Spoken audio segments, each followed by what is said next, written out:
Sorry, bro.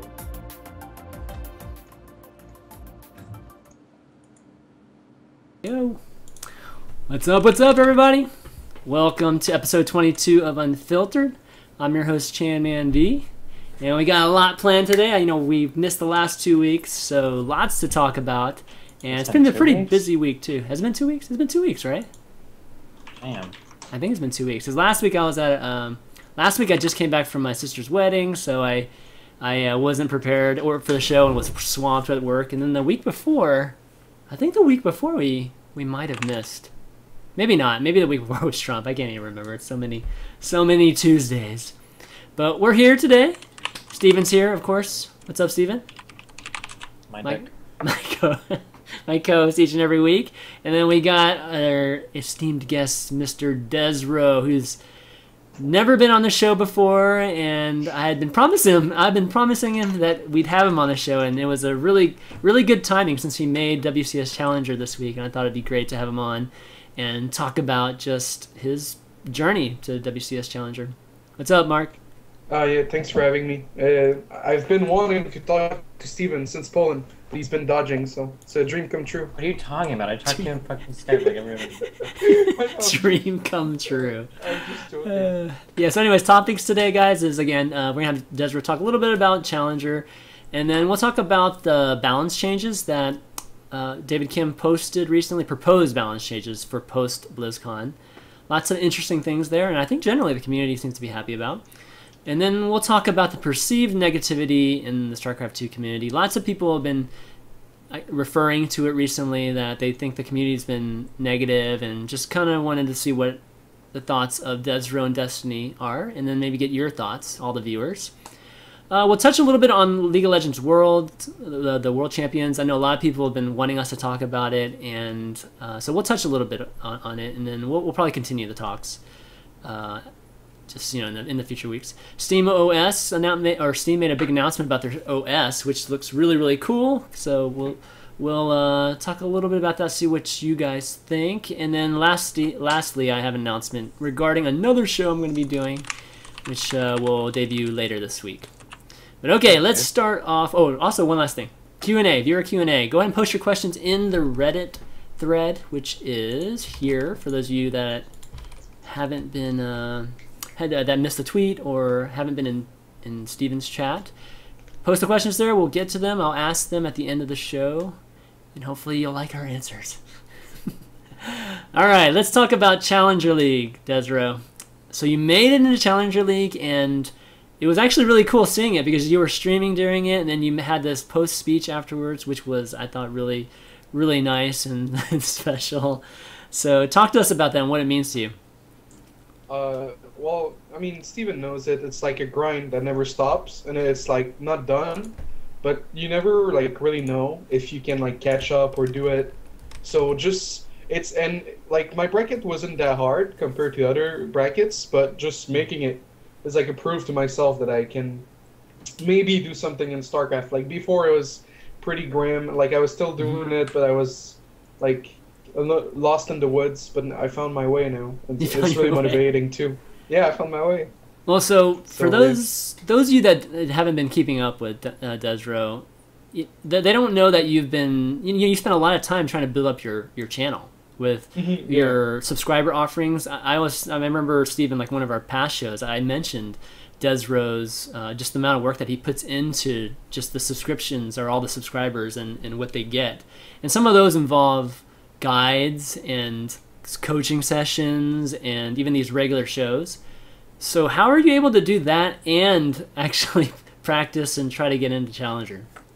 Well, it's like a juggling of both worlds. And Destiny knows too, like, well, he doesn't commentate as much, but like when you commentate, it takes a lot of like brain power, and sometimes you're on autopilot, so it's really hard to get better. And then when you put in a lot of work outside of that, just building your channel, giving perks, subscriber perks, it's hard. But if you focus and you play enough and you have enough time on your hands, it's been 3 years, so eventually you accomplish something, which was Challenger for me so far. Oh, what was your question? was my question. Yeah, except, No, it's just like, how are you able to do that? Because a lot of people, oh, there are a lot of people who just play full time, and they, yeah.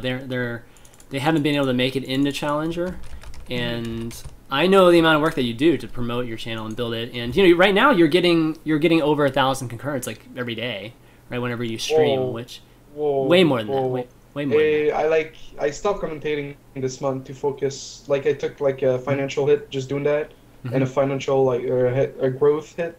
But it just you wake up, you put the VODs on YouTube, you watch other VODs, then you think about things you can do. You try to watch other people, see what they do, and then you just get to work for like 8-10 hours, and then you go to before you go to bed, you do that again. So it's literally like no social life, no big entertainment or like watching movies or stuff like that. So yeah, you have to sacrifice a lot, and the return with the current state of advertisement, ad block, the return you get on all the time you invest is not always there. So you have to take huge risks.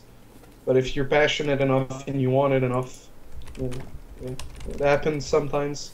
Oh, so you made the conscious decision of switching off. I mean, it's not possible to do both.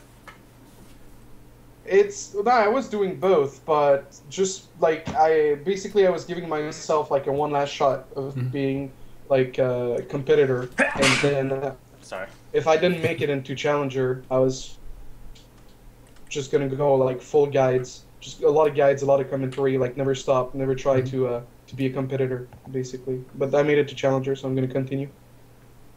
Okay, I mean, in the end, it helps you, right? Just making it in Challenger, being an actual, I guess, legitimate player in the eyes of the community. Making it in WCS, I think, gets you there.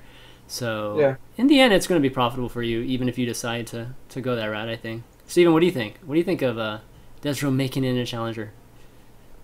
What? Can you explain what Challenger is exactly? I don't understand that. So Challenger, Okay, it's like code A. It's like code A in WCS. Yeah, okay, that's what I was in one of those graphs, right? It's like the Challenger can feed into the league, the WCS thing. It's the second box. Yeah, that leads to the first box. Yeah, okay, I remember. Yeah, it's cool. Good job. I'm proud of you, man. Yeah. It's filled with Koreans, and then if you make it to Premier, there's like you can win $100, $200, or $300 if you make it to Premier. If you get knocked down, you don't get any money. If you stay in Challenger, you don't get any money. And then if you make it to Premier, it's $1,500 guaranteed when you're in Premier, even if you lose like first round. So yeah, it's really hard to drop out. Only 8 people are booted out of the league, like bottom 8. But it's filled with Koreans. So do you think you can make Premier? I mean, or you think it's going to take maybe a season or two before you think you're ready to get it there? I don't. It depends on how many Koreans I get. Like most of the people in Premier that are foreigner had like 3 foreigner group in Challenger. So it all depends because like let's be there's real, a lot of luck. That's true. The foreigner in WCS America are like college students and they don't play that much even if they're full time. So yeah, I can make it if I get lucky. Okay. People don't work that hard at StarCraft. It's always a problem, and I think there's the problem in LoL too. It's like people just What do you mean by that? Bros. Well, like if you watch the LoL team, they just want to be bros, and they don't they stream a lot. They don't play as a team a lot. Just like it's the North American mentality, really, of working like pro gamer. What? Well, like any scene in general, like StarCraft and LoL gets wrecked every time they have to face other continents. It's just a mentality. I think that the foreigner LCS teams, at least to me, they come off as being a little bit more having their shit together. I think. I mean, they live together. They kind of have to. I mean, my impression is that the foreigner teams right now in the LCS are all pretty fucking good, and they all work together, and they all like really play and practice. It's not like I don't think the foreigner scene is as sad, at least not yet, in League as it is in StarCraft. In StarCraft, yeah. Okay, my bad. I don't know if that's due to Riot supporting the teams via financial planning with the LCS stuff, or if it's just that the Koreans haven't caught up or gotten ahead yet, or what. But it's probably a little bit of both. I mean, I think there is there was starting to be some separation, but I think recently, I think the North Americans have had some good showings, but and the Europeans, well, mainly the Europeans. But yeah, the Europeans have had. I wouldn't say that the NA scene is as far behind.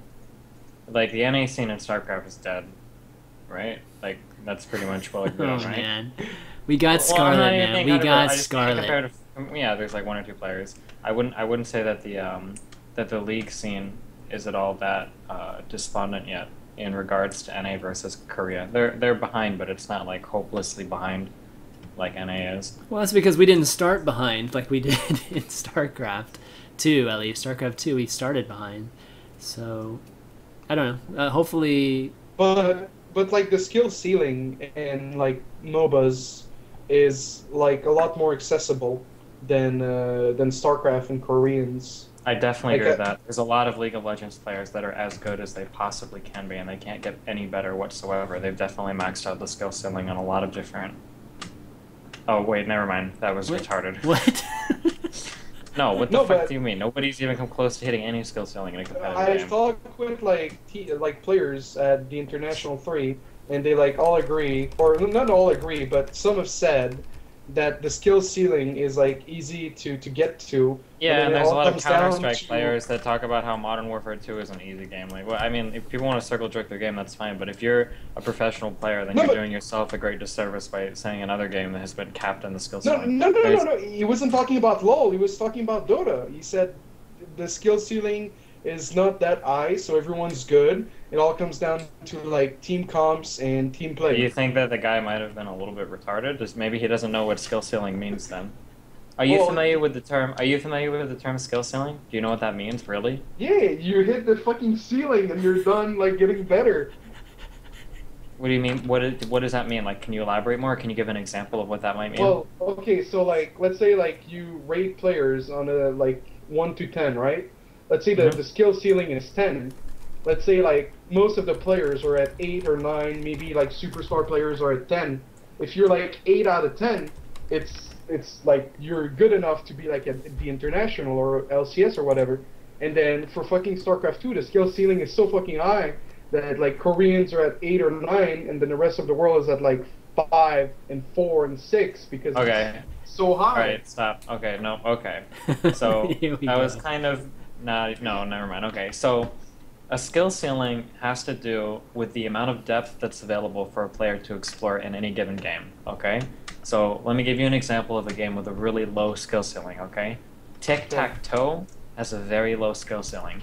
The reason why it has a very low skill ceiling is because it's very easy for any single person to memorize every single combination of possible outcomes in a tic-tac-toe game, such that you could literally master tic-tac-toe. Whereas, given the opponent makes one move, you know how the rest of the game is going to play out because you've mastered tic-tac-toe, because you know all the possible outcomes. So tic-tac-toe could be described as having a very low skill ceiling. You can master it, and then there's nothing left for you to improve on. When you're talking about a game like League of Legends or Dota 2, or even 99% of all FPSs, or StarCraft, RTS, whatever, skill ceilings in those games are usually unattainable because there's an almost infinite number of permutations for players to work on and improve on at very high levels. The same is true for Dota, the same is true for League, the same is true for StarCraft. I guarantee you that even if you brought Flash in here and interviewed him and you'd say, Flash, have you ever played a perfect game of Brood War or StarCraft 2? He would tell you no. And for most mobile players at a high level, they should say pretty much the exact same thing. Have you played an absolute perfect game for the entire time? And when I say perfect, I don't mean you shit stomped your opponent. I mean that you're positioning from second 0-0 fucking 0-1 to the end of the game. Every single second you were in the perfect spot, with perfect mini-map awareness, with perfect control over your champ, with perfect CS, with perfect utilization of your skills and mana and all that. Like, the answer to that is always no. The skill ceiling in those games are always unattainable. So, okay, sorry, I get people use the term skill ceiling. Yeah, but maybe what I wanted to say was the mechanics. The mechanics are... Sure, yeah, the mechanics yeah, there's different skill. The mechanics are, but I mean, like, that's kind of like talking about, like, what's the bench press of a NASCAR driver? Like, it's not really that relevant. When you talk about MOBAs, the mechanics are a lot less demanding than RTS, but comparing the mechanics requirement of a MOBA would be like comparing the artistic skills of a petroleum engineer to another. Like it's completely irrelevant. The mechanical skill ceiling in MOBAs is very low, such that it actually is possible to perfectly control a character. But that's not what MOBAs are all about. It's not just one mechanics versus another. It's the whole team comp versus the other team versus all of that shit that makes MOBAs so difficult. It has very little to do with the mechanics. So if you want to talk about like the skill ceiling on like the mechanics of a MOBA, I guess you could argue in that specific regards that you could talk about skill ceilings there, but an overall skill ceiling on how you play the game is actually much higher, such that no one has ever played a perfect game of any competitive video game, to my knowledge. Okay. I love you. So you can't. So you can't really compare them, I guess, is what it comes down to, comparing all these games. But it's just understanding. It's just understanding like what's important, you know. Yeah, no, I agree. Different skill, definitely a different skill set for each of the games. So it is like apples and oranges. How did we get talking about that, anyways? desRow, desRow brought it. Never mind. Got it. Okay, next topic, guys. No more skill ceiling talk. We're going to be talking about the proposed SU2 balance changes that Mr. David Kim posted. And these are all just proposing to the community, kind of seeing what the feedback would be from the community. Let me show you them real quick. Did you get a look at it? Well, obviously desRow got a look at it. Destiny, you look at it at all? I know you don't. Look at what? There are these proposed changes for StarCraft. Oh yeah, I read those. All right, so let me show it to everybody. I think actually it was really funny, and I kind of agree with it. But Aaron said something earlier today about how it doesn't matter how you change Terran; they only want to ever build 2 units. I think I kind of agree. That's true, but you know they are encouraging. I don't think any Terran is ever going to be like, I'm going to throw on some Widow Mines and get some siege tanks and have my bio ball. Like I'm pretty sure Terrans either just want to do one or the other, and controlling all that shit is like, yeah, fuck that, you know. Maybe there's maybe majority of the Terrans. I maybe agree with you there, but okay, so let's go through them really quickly, because again, I think the community generally responded positively to it. So, mech, ground, and air attack upgrades combined. That's a good thing, right? I think that's yeah. So now we can incorporate more battle cruisers into the line. Sure. I guess it helps with TVP because then your Vikings are good, and yeah. What other mech does Terran use? The siege tanks for all the dragoons or stalkers. Oh man. You have to be trolling. You can't be serious. Oh my god. Dude, what? Do Terran go mech against Protoss now? No, I mean you. No, they never did. The dragoon for the stalker, man. Whatever. Fuck You're you. better than that. And they only go mech, just very, very rare cases. Yeah. But no, in general, I think it was always never. It wasn't fair to have like these 2 sets of upgrades when everybody else had almost one set of upgrades. It kind of works because Terran never make more than one of each kind of unit. Like, oh god. How many games have you played where Terran was going like fucking ground mech and air mech at the same time? When does that happen? Does that happen in any matchup? It doesn't even happen in TVT. I haven't played the game in like a year, and I know that. I mean, it happens at TVT, of course, right? When? Like, in Vikings TVT? Vikings and tanks. What do you mean? I guess a little bit, but what do you mean a little bit? That's like the main part of TVT. It depends on TVP mech. You know, tank, Vikings. TVP mech? Wait, like there really is TVP mech, or that's just like one of Willow ladders? Yeah, well, Willow and Goody. Oh god. They're celebrating with dispatch. Alright, let's move on to the next one. Widowmine splash radius decreased from 1.75 to 1.1. And this is, I think, the change, or this and the next one is kind of the change to encourage more tanks, I think, in general. Bring back the old school, what is it, bio-tank type of play. Yeah, that's good, because the end of Wings of Liberty was so exciting. We need to get back there ASAP. Well, I mean, nowadays all you see is bio Widowmine, so it's getting to be like that. I only want to make like 2 kinds of units, bro. God. Oh man. So what's gonna happen when they go back to bio tank? We're just gonna go back to Broodlord and Fester. I don't Wait, think why don't so. we Broodlord and Fester anymore? Oh, because Infestors suck. Never mind. Wait, well, why not? Wait, what? Does that not work anymore? Is there? Oh, because Widowmine's fucking links up so hard. Never mind. Okay. So what is the siege tank attack period decreased from 3 to 2.7? Okay, so but in between. Does that make a big difference? Oh my god, 3 to 2.7. Oh, okay. I don't know. I'm kind of. I don't really have any feelings on that. It just makes the tank a lot more viable because it attacks faster. Yeah, but it's not. It's all. These are all like ZV. These are all TVC changes. I feel like. Is there anything PVT related here? I don't think so. Wait, right? what do you mean? There's the Protoss changes. No, of course. No. I mean in these changes that we're talking about with. It's gonna make tanks stronger in TVT. So Marine tank is gonna be more tanks, less Marine. Okay.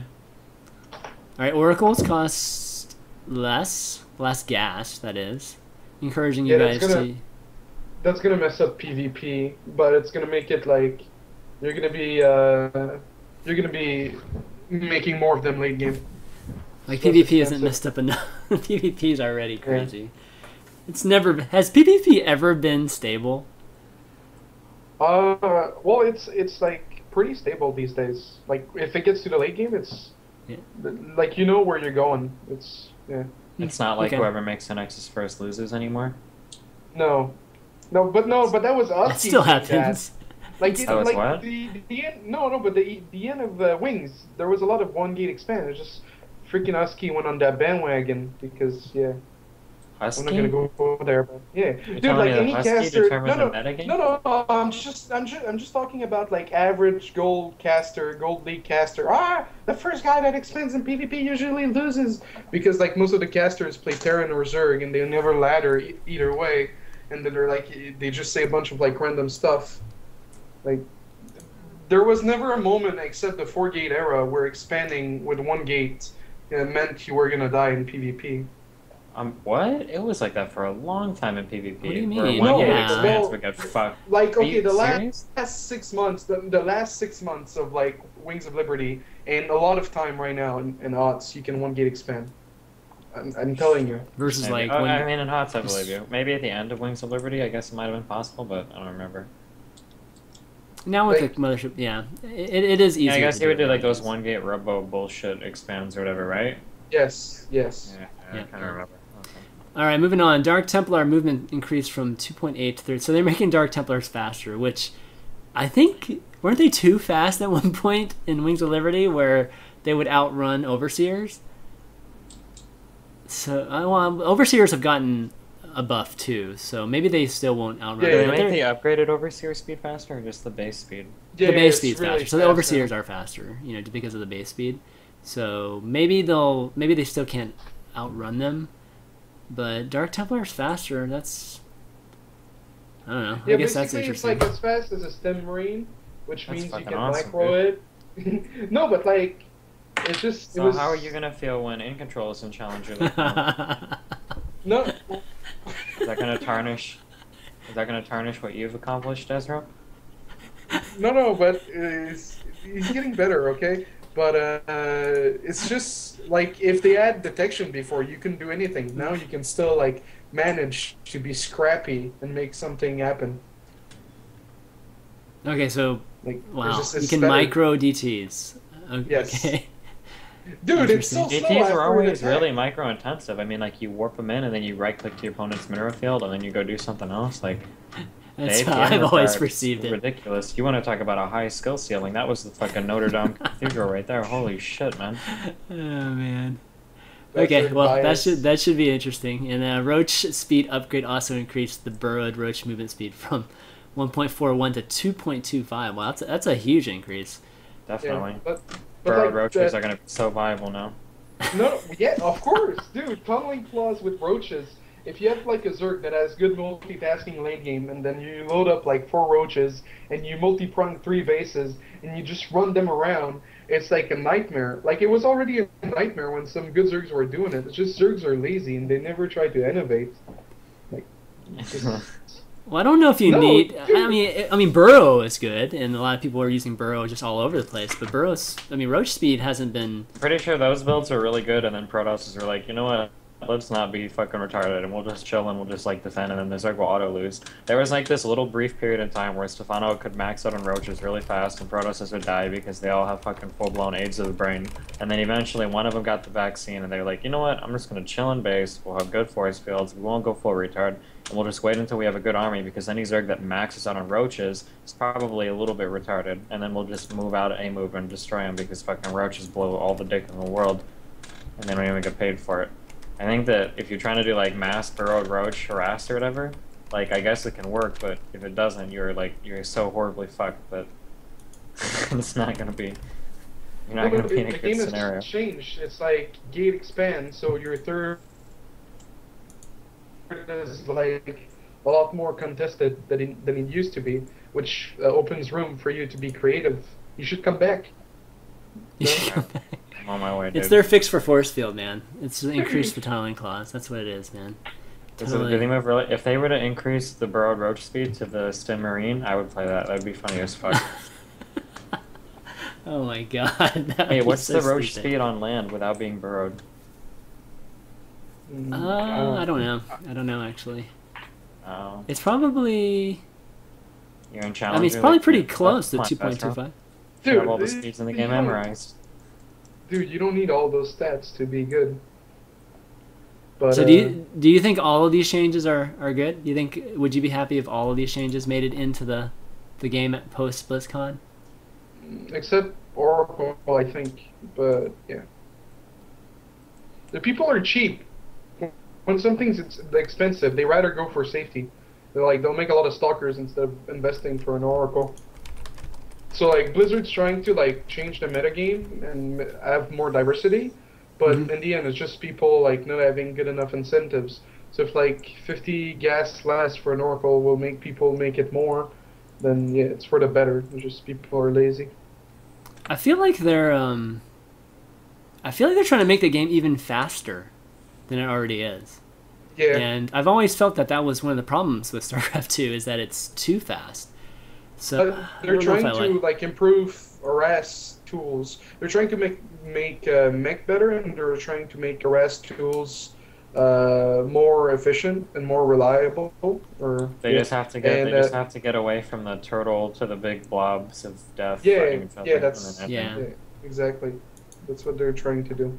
If you can harass more, you're not going to make a big ball on attack because you can like get a bigger lead. Yeah, it's just all this big ball stuff. I mean, I don't know. I'm not sure I completely agree with the design direction they're taking there, because the way they're trying to fix issues with having too many units on the board and not having enough micro skirmishes, where oh my god, what if they lowered the supply to like 100 out of 100? There you go. That would actually be, I think, overall a better change. Idea. Then that way we wouldn't have to worry about the shitty optimization of StarCraft 2's engine. Nobody would lag in 4v4s anymore. It would make 1v1s more interesting. We call that a win-win-win where I come from. Yeah, but you'd have to take away 8 patches to gases because you'd be max in like 10 minutes. That's alright, dude. Remember the map Bloodbath from StarCraft 2 Brood War? Well, there'd be a lot of other changes that need to be made, but anyways, okay. Well, hopefully, some of these changes will make it in, because I think a lot of the community want them. But I'm hoping for some more changes in 2014 that will just help with the metagame. The metagame's starting to settle, I think, a little too much. So hopefully we'll see some changing there. All right, next topic we got perceived negativity in the StarCraft 2 community. And what we're talking about is, there have been some notable people recently, maybe in the last few weeks, that have talked about just increasing amount of negativity that they're feeling in the community itself on Reddit and that sort of thing. And I'll be honest, I've kind of felt the same way too. I kind of feel like the negativity is a little bit higher than it's been in the past. But and why do you contribute to it so much, Chad? Oh my god, that's so stupid. But after thinking about it a little bit more, when I actually was thinking about this topic, I think it's more that there's just not just a large amount of positive craziness to outweigh the negativity. The negativity is probably just the same as it's always been. It's just we just don't have the crazy tournaments every week and people just going nuts every weekend, to really offset the negativity some. And that's what I think we're missing. But people critiquing... Yeah, that's a really good point. Yeah, I don't know. What do you think about it? Either of you guys. desRow, what do you think about it?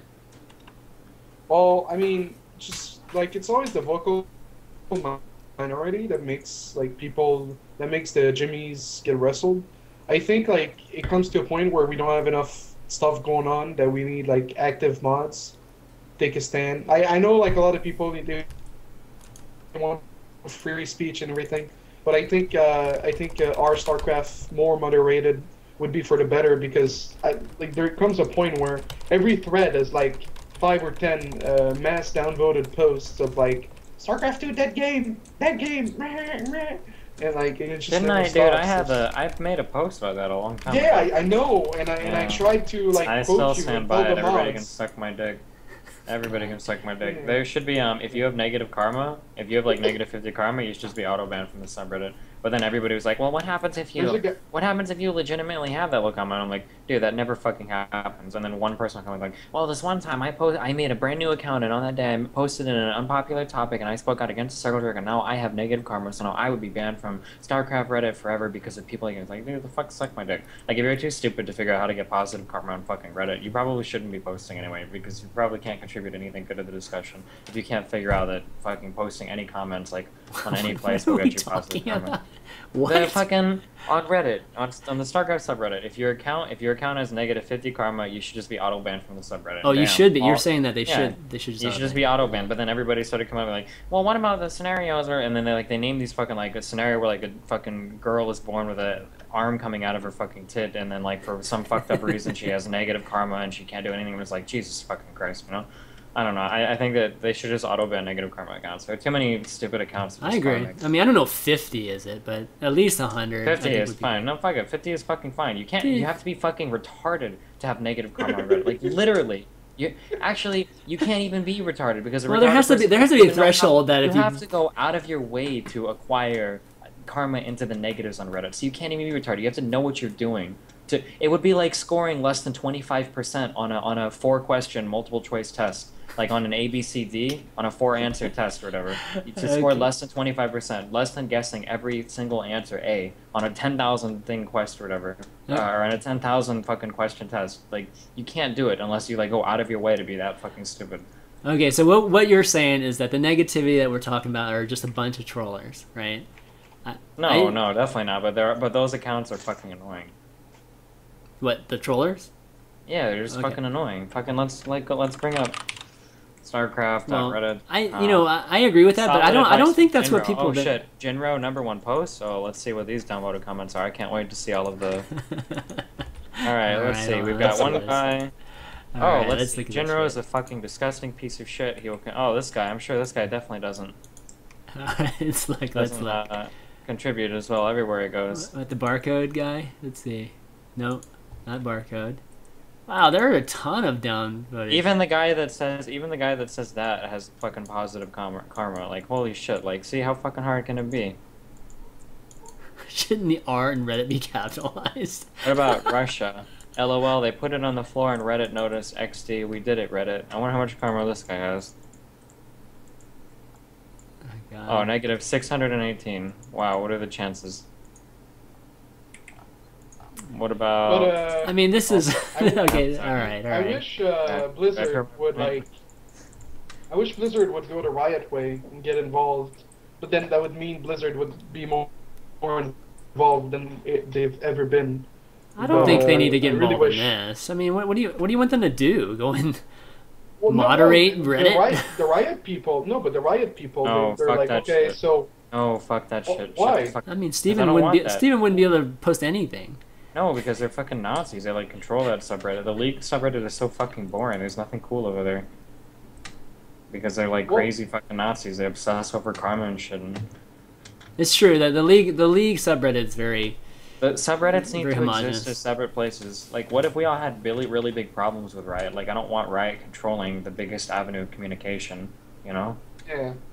Okay, but go halfway. Like, try to keep it StarCraft related, and then try to like get out the negativity because it's just boring to read, and sometimes it's depressing too. Like Flash said it in an interview. He said like it's really hard for us players to read all the negative things about StarCraft 2 downsizing and everything. It makes it really hard. And he's not right. It's like yeah, some of it is true, and like sometimes people exaggerate, but it's like pointless to talk about. sometimes. Like I understand a lot of personalities, they just brush it off because, at the end of the day, it's their job. Like it's my job too, but there comes a point where you're like beating a dead horse. There's no like constructive Yeah, no, I criticism. agree with that. I Well, agree with that. I agree with that. that's why There's that's why I'm bringing it up. It's because some of these guys that have been brushing it off and telling us, don't worry, don't worry. They're the people that are starting to talk about it now, like, well, like Jeff, I think like In Control. I think there's a difference. Like to have a big discussion, like to make a big post and to be nice about it, like I was, because I'm such the fucking ambassador of Nice. politeness. Oh my To god. do something like Okay. that every now and then, if we have to have a discussion about shit like that, like then whatever. Like that's the place for it. There's a big thread for it, or you can make a thread to talk about it. But trying to interject that discussion into every single fucking other Right. thread, that Mhm. shit is obnoxious as fuck. So Yep. every single time somebody posts like, "Oh, tournament, blah blah blah," and somebody's like, "StarCraft 2 dead game," I'm like, fuck, like it's just fucking annoying. Like, if you want to talk about stuff like that, like that's fine, but to just start interjecting that into every single fucking thread, that kind of shit gets annoying as fuck. Yeah, that's true. That's true. And I don't know. It's like I don't know what we do to change it. Really, it's like either think you have to, Reddit has to do something to get rid of some of those guys, or There has to be like a management of expectation, I think, for the whole StarCraft scene, and then to bring everybody onto like the same level. Can I? What do you- did what you do you ever? mean by that? Okay, okay. I'm about to enlighten you with a carpet cleaning story. Okay, are you ready? Sick. wait, a carpet story? Carpet cleaning story. Okay, Carpet you ready? cleaning story. All right, here we go. If Here we go. anybody has ever worked in, well, in any job, actually in any job, no matter what you do, this kind of stuff is really important. Managing the customer expectation is the cornerstone of a lot of fucking work, especially if you're not doing like top of the line work, right? For instance, if you worked at McDonald's, you wouldn't pretend that you're selling somebody like a prime rib or some shit, or a filet mignon when you sell them like an Angus steak burger sandwich, right? Because you're setting the customer up for disappointment in that aspect, right? They would be pissed off, right, right? You have okay. to manage the customer's expectation. They know what they're coming in to get, and that's what you strive to serve them. You're not promising something more and delivering something less. Yeah. So like for carpet cleaning, if you say you go into a lady's house and she's got a bunch of food stains on her floor, and then like the carpet towards the entrance of the house is super fucking dark, right? So you would tell that lady, hey, like for the food stains, like we can clean that shit, no fucking problem, because the shit's easy as fuck to come out as long as there's no red dye, right? Because that shit will fuck you. But the Okay. but the really dark spots in front, that shit is where, right? Your carpet's fucked, dog. That shit will never clean out. It doesn't clean out because the fibers of the carpet have all become unwound because you're too stupid to take your shoes off. When you walk on the carpet, you never vacuum that shit, so it's fucked forever, right? So after you tell the customer that, then you manage their expectations such that, okay, well, after he finishes, I expect the food stuff to be gone, but the carpet that I've fucked up by dragging my shoes over it is always going to be fucked, right? So the customer leaves, and even if that spot is fucked up afterwards, like it's fine, they understand, right?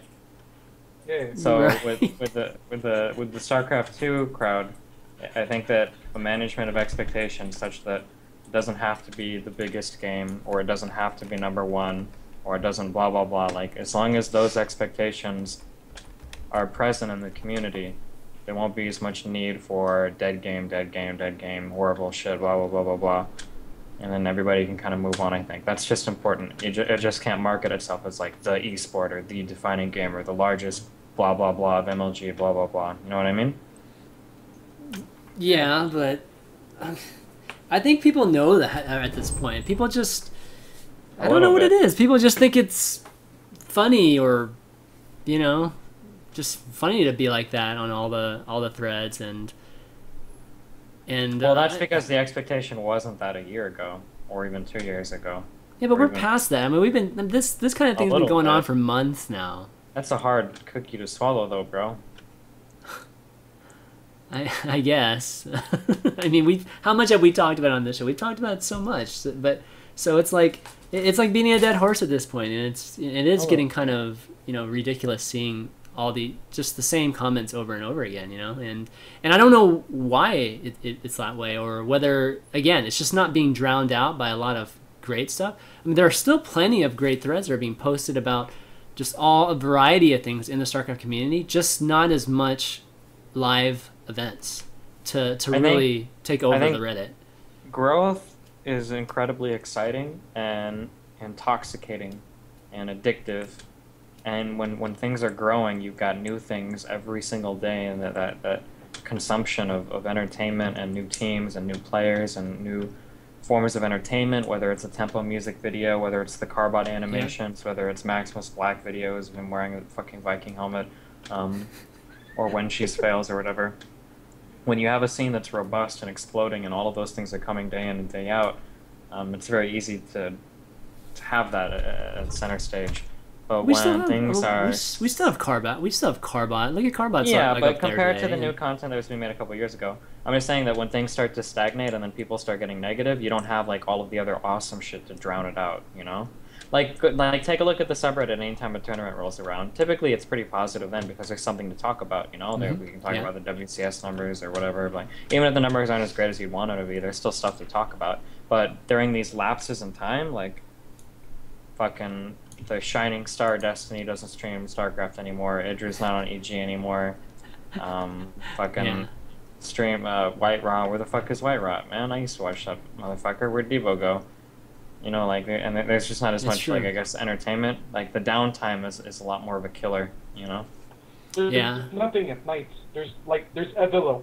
There's nothing at night. Like, people stop streaming at night. It's insane.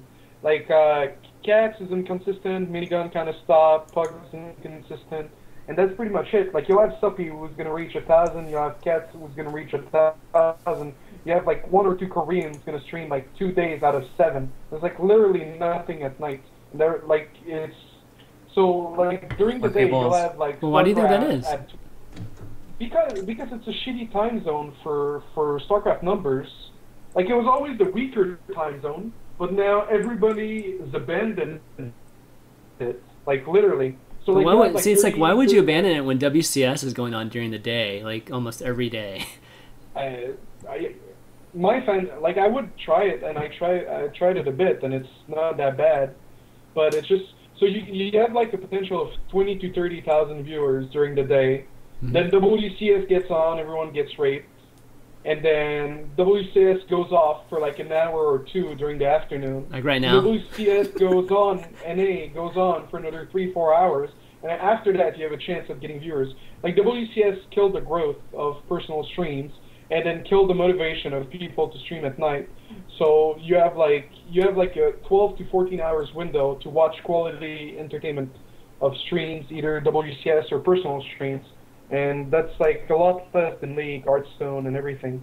Like we're number 3 last month for Twitch. I think we're gonna be number 6 or 5 this month. Wait, where do you see that shit at? They make a blog on Twitch. Oh, they post on the blog? Well, I didn't know that. Yeah, they do that every month. Like we're in a tough place because WCS, like they were like a terrorist and they hijacked the plane. And they were at their mercy. No, it's true. It's I mean, I don't disagree with you. I mean, I think a ton of people stopped streaming. I mean, even the big streamers stopped streaming, like the Muslim and Grubby and those guys. They don't even stream nearly as much. All of it kind of snowballs, I think.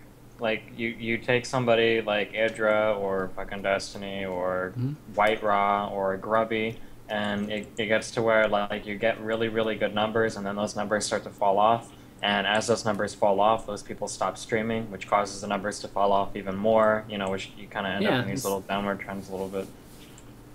Yeah, I mean, because I saw a few of them start streaming again, like, recently. I mean, I remember the Muslim finally streamed after a long break. But they were moving, too, so there was other issues there. But every time I look at the stream list right now on TL, it's never more than 8 people, maybe at the most, you know, like streaming at once. Yeah, but WCS is like you won't see a lot of streamers during LCS. And if you see some of them, they'll be like 5 or 6 at 1,000. And then for StarCraft 2, you have like Grubby, the Muslim, Nanua, Idra. They'll get like 5 to 6K if WCS isn't on, and then if WCS is on, they'll struggle to get 2 to 3K. So it's like it's a jungle, really. It's a jungle. Yep. It's a desert. You mean? That's another. And actually, and I mean, like, no, it's it's true too, and I mean like fuck, this is very very loosely related, but it also starts to make things like region locking even more damaging to the community, or not region locking, because now it's ending up to where you have these huge Oh, I see what you tournaments mean. that are taking center stage, Yeah. that are drawing all of the viewers, that are drawing all of the eyes, and it's like fuck, like that's becoming one of the primary outlets of how people know who you are, because Mm-hmm. you know, as these larger tournaments gain more and more viewers and not as many people watch individual streams anymore, it's like if you're not part of that tournament, like there's a lot of people that have no fucking idea who you are, and having a bunch of Koreans in there instead of recognizable No, American that's a good players, point. That's a et good cetera, et point. cetera. That's true. But like people even stop trying to stream StarCraft 2. Like I look at the number of streams. You have like 120 for LoL, and then you have like 10 to 20 for StarCraft 2. Yeah, where's It's scary. where's Two Metsi Pie or whatever at? Even Maximus Black moved on. He's doing like Minecraft, Hearthstone, you name it. Has he officially stopped doing StarCraft? He made a blog. He said he was gonna do StarCraft like once in a while and focus on other games and his YouTube because he has to pay the bills. So he's taking a hit of not having 2K viewers doing StarCraft and doing other things. But realistically, with WCS, it's really hard for anyone or for him to get 2K these days. Yeah, I mean Maximus has, other channels too. That I mean, he's been wanting to build his YouTube a lot bigger the last Yeah. few months too. So I know he's focused more on just the general gaming now than StarCraft 2. But How come you haven't mentioned In Control? Because that was the... yeah, so that's the one thing I was going to bring up is one thing in that thread where a lot of this, like a couple days ago, right? They were talking. I think the root. It was the root post. Yeah, the post on the root house. Yeah, I mean, we don't have to talk about that, okay? But What? Why not? Shit. Why not? I mean, we can Why talk not? about it too. But the one thing I did want to bring up was Jeff posted on it. And Jeff posts on a lot of these Reddit threads, and he's always the most present player Jeff, or personality. no. And Yeah, anyways, he posted in this one. And one of the things that was really, I think that just stood out was that he talked about having to do other games or having to, he's looking into other games right now as well as StarCraft. He's not leaving StarCraft 2 or anything like that. But he's also looking into other games because, I don't know, I guess to sum it up, you have to pay the bills too, right? We've heard about EG cutting some salaries, like whether it was leaked, with Huck and Thorstein and that sort of thing. But, whenever In Control is saying that he's looking at other games too, I mean, that's a pretty big deal, right? Because he's always been the guy that's just like, just ignore all that stuff. I think it's really funny because for all the shit that he's always gotten from all the community, I would be willing to bet that In Control is like top 3 invaluable like players to in StarCraft like and all the community, of like right? the foreign scene right now. Yeah, over like any EU or NA player just because of his versatility. Well, I guess not so much as a pro player, but maybe as a caster. And then I guess it doesn't rank up as much if you rank him. Well, no, I think you can rank In Control up as I think you can cast him with pretty much anybody at any event, and anybody would be happy. No. Yeah. Yeah. I mean, Well, I don't think well, he's at the top of like the No, but hosting casting He list, might not be but at the he's top near. of the casting, but He's I think near. he's pretty close. Like, Yeah, I would he's even say versatile, tier though. He 2. does it I'd all. say tier like Yeah. 1.5. Like, Well, I mean, DreamHack hasn't hired them like in a while. Like I love Fuck In Control, DreamHack. but no, but like if Who you does have to, DreamHack okay, so hire? What are you talking about? Well, He just those hosted is- it. He just hosted it. Or he's gonna be hosting one of the yeah, WCS EU, but not yeah. DreamHack. Like he hasn't worked in a DreamHack for like the last 2 DreamHacks. Well, that's because Robert and those guys and Hellspawn and those guys are hiring, taking chances on new people, right? Like Sue and. Well, yeah, but to say he's a top guy, if he's a top guy, he's gonna go everywhere there's a tournament. So if he's not getting invited, like it's like he's a good caster, don't get me wrong, but to say that he's a top guy and then he doesn't get a job in like so well, long. does Day 9 cast a DreamHack or? Oh or yeah, Toast? he got Well, he invited. hosted he it this got time. invited, yeah, host, and he casted. Why Like, don't I they? don't know. think I think it's In Control fun. has hosted like several events already this year, so I don't think he's. In Control is so It's- tier 1 that he actually turned it down. How about that? Yeah, okay. There you go. Right. But yeah, I think I would agree with that statement, Stephen. I think he's very valuable, and I think that's why EG values him so much too, and probably pays him decently because of it. Probably pays him like a really really good player, right? I think you're overrating him. Like, I mean, like the Incontrol's guy. like the only he's like the only person that I recognize on EG anymore. Like, who else? How are we Besides, like, overrating him, Mark? I mean, he's on how many shows is Jeff on? He's gotta be. Holy Incontrol's gotta be shit! the most I mean, it's like recognizable Yeah, and but valuable. no, but like StarCraft 2 is shrinking. Like if Huck Torzane and the Muslim are getting pay cuts when the Muslim is the best StarCraft streamer, like Incontrol's gonna get a pay cut if like every talk show he's on gets like 1.5k to 2k, and he doesn't cast an event in like quite a while.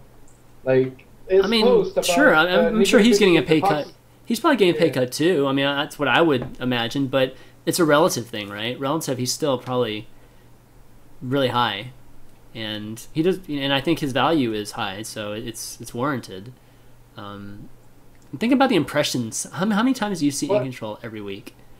Okay, but why would he just call out the community and be like, okay, I'm gonna do other games? Like he's like, I know he's emotional, but he Well, wouldn't. what like, I mean, like every other big caster is doing other games. Like, what do you mean? Like, there's no It's just- caster that's like unique to StarCraft anymore, is there?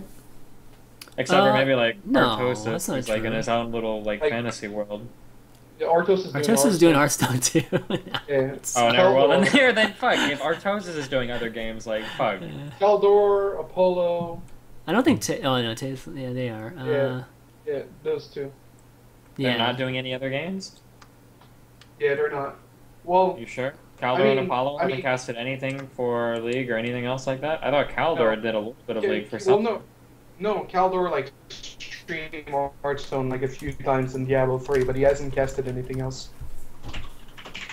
Yeah, Caldor, I don't think I have seen him cast anything. Not even World of Tanks, I don't believe. Because they have that contract with World of Tanks, right? So I don't think I've seen him cast World of Tanks. But regardless, Well, I mean, think Artosis is- that's not by choice so much, as they're working for a company that happens to be... desRow, can you stop getting mad at chat? What the fuck? Well, I mean, What do you say? dude, What do you they need to unwrestle their Dude, like all these people are telling me you're all these people in Steven's chat are telling me they're getting banned. It must be your ass banning everybody, dude. I'm not banning No, anything. No, I I'm talking haven't about- banned a single person. Okay, God, I don't know who's banning everybody. I'm like having unban all these people, but anyways, yeah. So I thought that was the most like thing that just jumped out at me is that Jeff was even saying that, and then the reason that he made that statement was just because of the whole negativity thing and it having an effect. I guess is what he's saying. I think.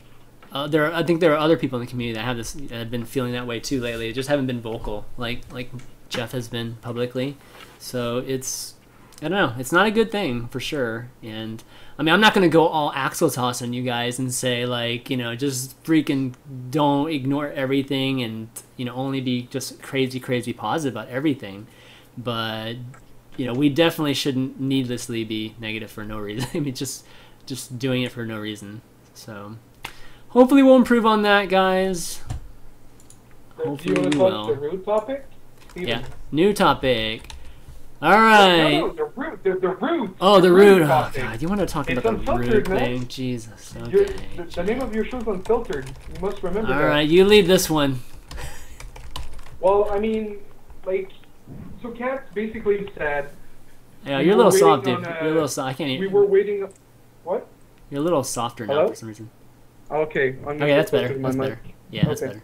So basically, Kat was saying we were about to have a sponsorship for computers, something like Alienware. I don't know what the company, but so you get the idea. And then it fell through, with multiple companies, I think he said.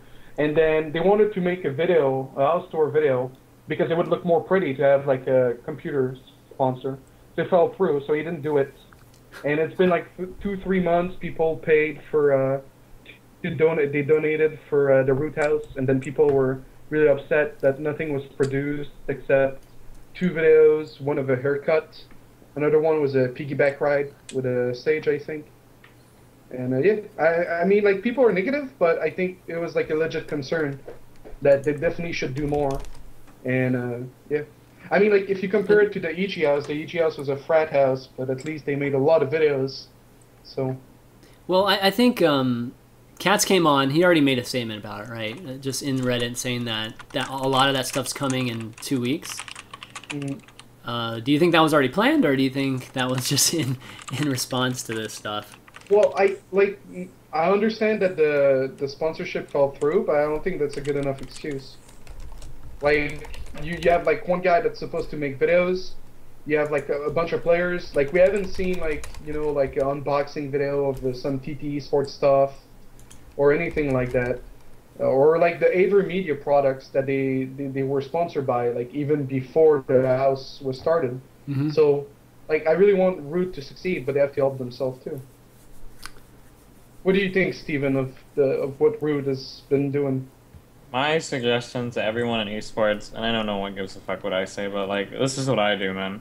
When I take money from people, I just tell them that I appreciate their money and that I'm probably ripping them off, and that it's awesome that they're such a sucker and they give me all their shit. And that's pretty much what I say for everything, because I always have a lot of ideas and shit, but it's really hard to do everything or sometimes anything. So. Holy shit, you know what? Oh my fucking god, this is almost exactly what I was talking about earlier when it comes to managing customer expectations, right? So when I took donations for like my new computer, I was telling people that I thought they were all suckers and I scammed them a lot of money for it and I thought it was cool. Obviously I appreciate it, and I think I said that a couple of times. Most people see through my sarcasm and I am appreciative, but I didn't make like, there was never any like, if you do like give me money for my computer, like I'll release like the desk review or something, or I'll do like fucking, I'll post my taxes online, or I'll do that shit. Like I never ever make promises and shit like that, because I know that how fucking volatile and crazy all this shit can be and whatnot. And even for like my subscription things, like I try to do like sub days or whatever, although we're having a little bit of issues with that right now because the autism. But even at that, like, I don't have any guarantees on any of that shit, because I know that I don't know if I can follow through with it, right?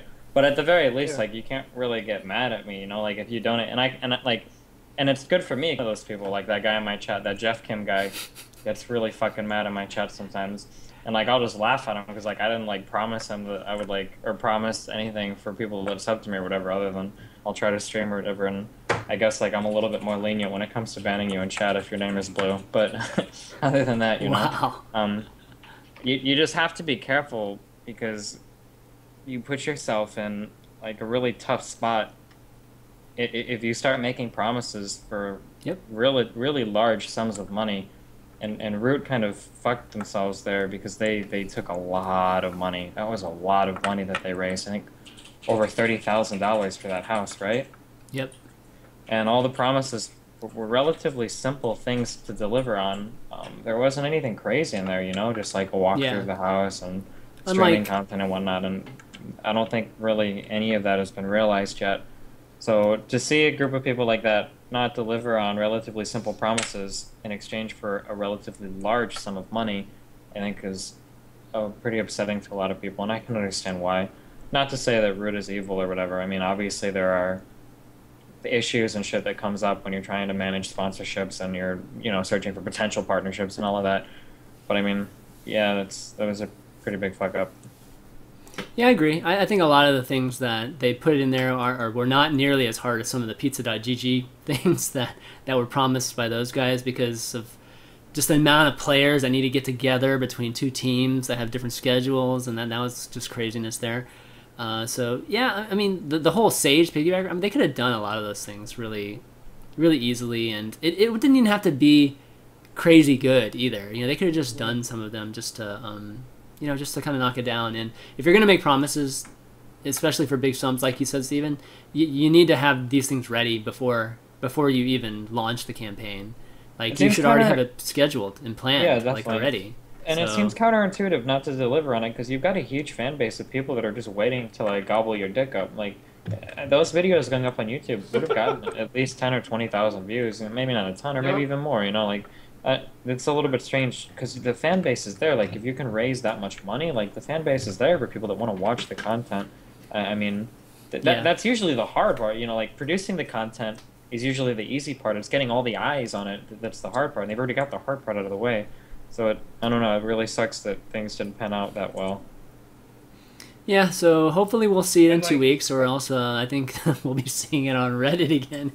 in The pizza 2 GG weeks. thing, though, that's a totally different thing. That's retarded. EG should be crucified for that. But then again, that's Well, because they've made statements about it already. yeah, they've made statements. What, they haven't gotten their like sponsorship yet, so they don't give a fuck about the promises they made to the No, community. it's Like, no. They're what do saying you it's mean? a- That's it's a- exactly what it is. It's fucking bullshit. That's What, like, here's what was going on. Let me tell you what happened. Okay, Oh I my actually, gosh, here we go. I didn't All want to right. release this because I'm gonna get in a lot of trouble. But I have a camera in Alex Garfield's office, so Oh, what he God. actually said, and I quote, was, "These cheap ass motherfuckers better get us a sponsorship with Papa John, or else we're gonna leave them high and dry at the end of this promotion because fuck the community." Those were his words exactly. I'm reading the quote right in front of me. I have it on my computer screen. So Oh the my promotion God. ended. Papa John's showed up. They didn't have a check in hand for Alex Garfunkel Field, and he was like, "Fuck this shit. We don't need to deliver on our promises because we're not going to be sponsored by Papa John's anyway." So hopefully they'll all forget about it, like they forgot about every StarCraft 2 documentary and all the other shit that the community's Artos is his website and shit. All right, I'm done. All right, Stop so me. Okay, next so topic. none of that is true, obviously. And the pizza.gg thing, Alex Garfield's already made a statement about it, and it's a scheduling issue. They've planned it for the remainder of the year. I think Jeff even mentioned on one of the shows that the League of Legends teams, I think, already have a plan to fly into San Francisco or whatever and do whatever they have to do. The League of Legends team's just been occupied the entire, just for however long, since LCS has been going on, right? So they haven't been able to do it, so... But TLO has been busy too. Like the thing about switching captains for a week and doing the match. TLO Yeah. has been like trying his hardest to get to BlizzCon with the WCS. Yeah, So, there's a lot of people. I mean, there's a... I'm a lot more accepting of pizza.gg than Rude. No, it doesn't. It Like, doesn't Rude work has been that way. sitting in a house for No, a no, long no, time. no, fuck you. It doesn't work Okay. that way. It's not you. Okay. When you engage in a business transaction that isn't slavery, right? When you engage in a voluntary business transaction, when you engage in a voluntary business transaction, you've decided that the costs of said transaction are worth the benefits of said transaction. So, for instance, if I want to give a lesson to somebody for $50 an hour and they pay me $100 and I'm there for 2 hours or whatever, like, I'm not gonna gripe about the 2 hours. And if they're like super grateful, I'm like, thank you so much, Like, don't thank me, like, you paid me, you paid me $100 to do these 2 hours of lessons, like, and I'm gonna do them. You don't have to thank me. I don't have to feel grateful or blah blah blah. Like, you don't have to suck my dick. You don't have to rub my ass. You don't have to finger my butthole. Like, we're cool. Like, you paid me this money, and I engaged in this trade with you on a voluntary basis because I deemed that $100 was worth 2 hours of my time for coaching, and that's it. Yep. So when you talk about things like pizza GG bullshit or whatever, like, that's a conscious decision such that whatever we're going to get out of this company is worth these things that we're trading.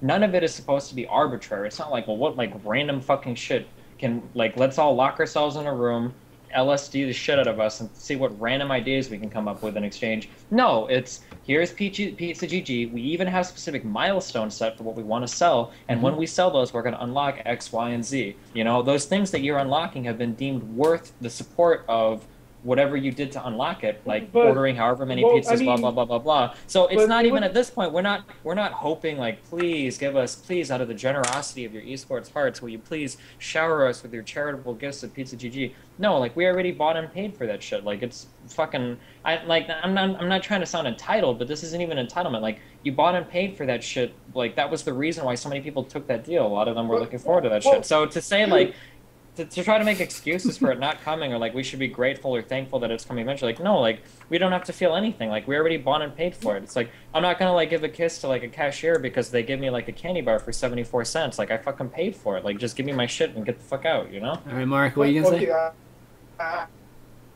I think you, like, underestimate how, like, satisfying 50% off a pizza is compared to the tiers that were promised. Like, I'm pretty sure, like, real talk, like, they run fulfilled their pizza tiers sales just all because the people. fucking time.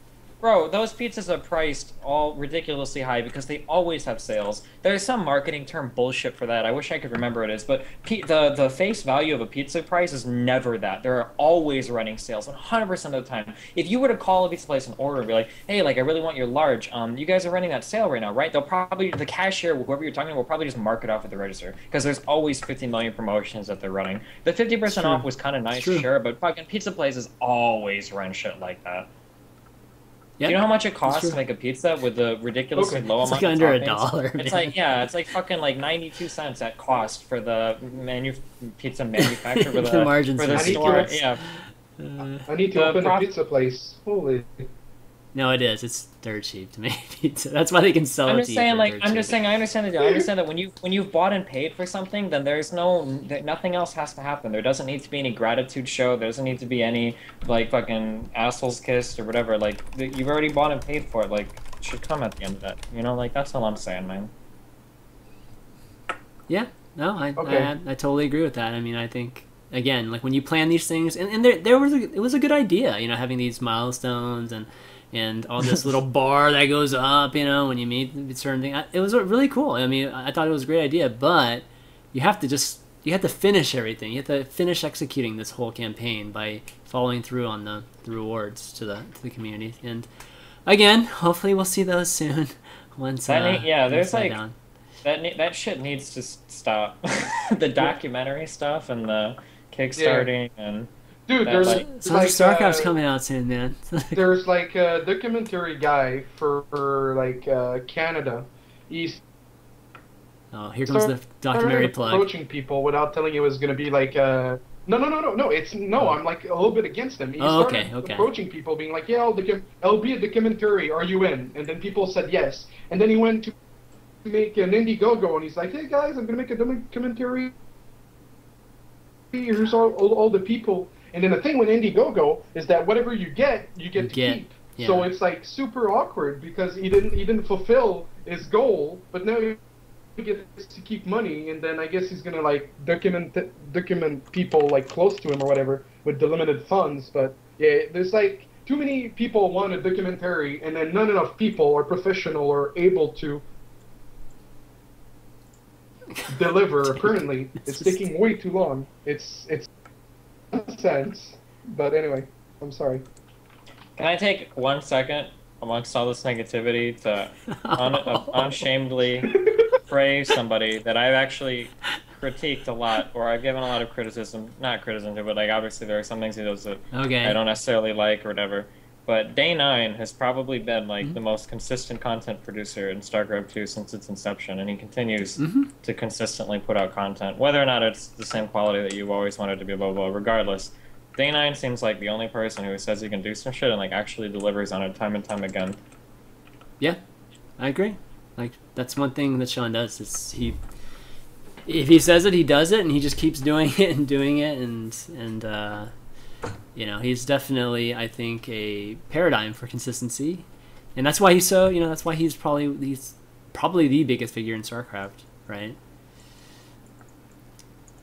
And that show match, that show match, he said that they were going to be doing after Scarlet's break, or I don't know when that break is. Now that she's going to be playing in season 3, so we'll see when that happens too. Oh wait, never mind. That's right. There was no Day9 Daily 200. Fuck Day9. You're right. I'm sorry. Forget that.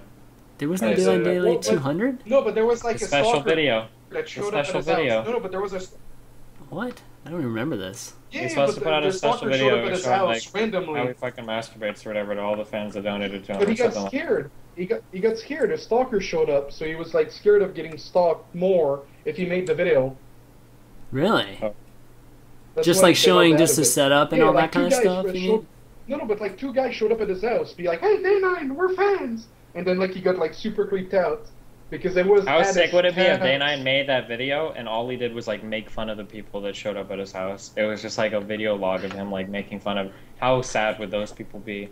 How many suicidal He's sitting behind a window, just kind of like. Yeah, he was like pointing him out, like aiming the camera, like look at this fucking neckbeard. It's like a zoo or something. Oh my god, you'd never do that, but. All right, we got. It's so funny though, dude.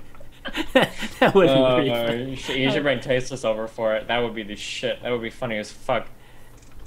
Dude, I'm sorry, okay. It wouldn't be funny. get It's Jesse not- Cox and that's Husky over negative. there too. That'd be pretty funny.